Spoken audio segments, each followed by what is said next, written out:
Covid വ്യാപിക്കുന്ന പശ്ചാത്തലത്തിൽ ഇതേ തുടർന്ന് ഒമാനിൽ കുടുങ്ങിയ വിദേശികളുടെ വിസിറ്റ് എക്സ്പ്രസ് വിസകളുടെ കാലാവധി ഈ മാസം 15 വരെ നീട്ടിയതായി റോയൽ ഒമാൻ പോലീസ് അറിയിക്കുകയുണ്ടായി. വിമാനത്താവളം അടച്ചതിനാൽ സ്വദേശത്തേക്ക് മടങ്ങാൻ കഴിയാത്തവർക്കാണ് ഈ ആനുകൂല്യം ലഭ്യമാകുക എന്നാണ് റിപ്പോർട്ട് വ്യക്തമാക്കുന്നത്. സന്ദർശന വിസകൾ പുതുക്കാനായി ഒന്നും ചെയ്യേണ്ടതില്ല. 15 വരെ ഇവ സൗജന്യമായി തന്നെ പുതുക്കി കിട്ടുമെന്നും ROP ഉന്നത ഉദ്യോഗസ്ഥനെ ഉദ്ധരിച്ച് ഔദ്യോഗിക ദിനപത്രമായ ഒമാൻ ഒബ്സർവർ റിപ്പോർട്ട് ചെയ്യുകയുണ്ടായി. ലോക്ക്ഡൌണിനെ തുടർന്ന് വിദേശത്ത് കുടുങ്ങിയ ഒമാനിൽ റെസിഡന്റ് വിസയുള്ളവർക്ക് അതിന്റെ കാലാവധി കഴിയുന്ന പക്ഷം ഓൺലൈനിൽ പുതുക്കാൻ സാധിക്കുമെന്നും റിപ്പോർട്ടിൽ കൃത്യമായി പറയുകയാണ്. അതോടൊപ്പം തന്നെ ഒമാനകത്തുള്ളവർക്കും റെസിഡന്റ് വിസ ഓൺലൈനിൽ പുതുക്കാൻ സൗകര്യവും ഇതിനോടകം തന്നെ ഒരുക്കിയിട്ടുണ്ട്. സന്ദർശക വിസ ലഭിച്ചെങ്കിലും വിമാനത്താവളം അടയ്ക്കുന്നതിന് മുമ്പ് രാജ്യത്ത് ഇറങ്ങാൻ സാധിക്കാത്തവർ പഴയ വിസയ്ക്ക് പകരം പുതിയത് അപേക്ഷിക്കുകയും ചെയ്യണം. ഭൂരിപക്ഷം വിസകളും ഓൺലൈനിൽ പുതുക്കാൻ സൗകര്യവും ഏർപ്പാടാക്കിയിട്ടുണ്ട്.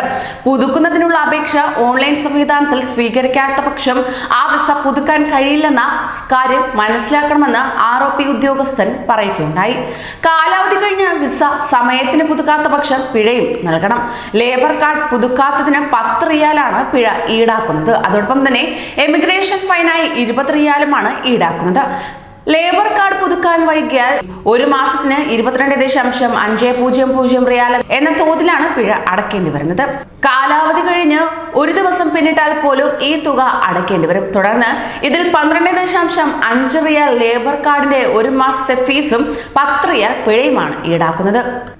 മാർച്ചിൽ വിമാനത്താവളം അടയ്ക്കുന്നതിന് മുമ്പ് സന്ദർശക വിസയുടെ കാലാവധി കഴിഞ്ഞ വിദേശികൾ ആ കാലയളവിലെ പിഴ അടയ്ക്കേണ്ടി വരുമെന്ന് ഇമിഗ്രേഷൻ വിഭാഗത്തിലെ വക്താവ് അറിയിക്കുകയുണ്ടായി.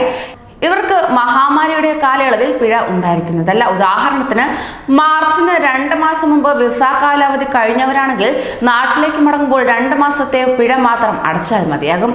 എല്ലാ കേസുകളിലും അധിക സമയത്തിന്റെ ആനുകൂല്യം ലഭ്യമാവുകയും ചെയ്യും. കൂടുതൽ പ്രവാസി വാർത്തകൾക്കായി ഈ ചാനൽ സബ്സ്ക്രൈബ് ചെയ്യൂ.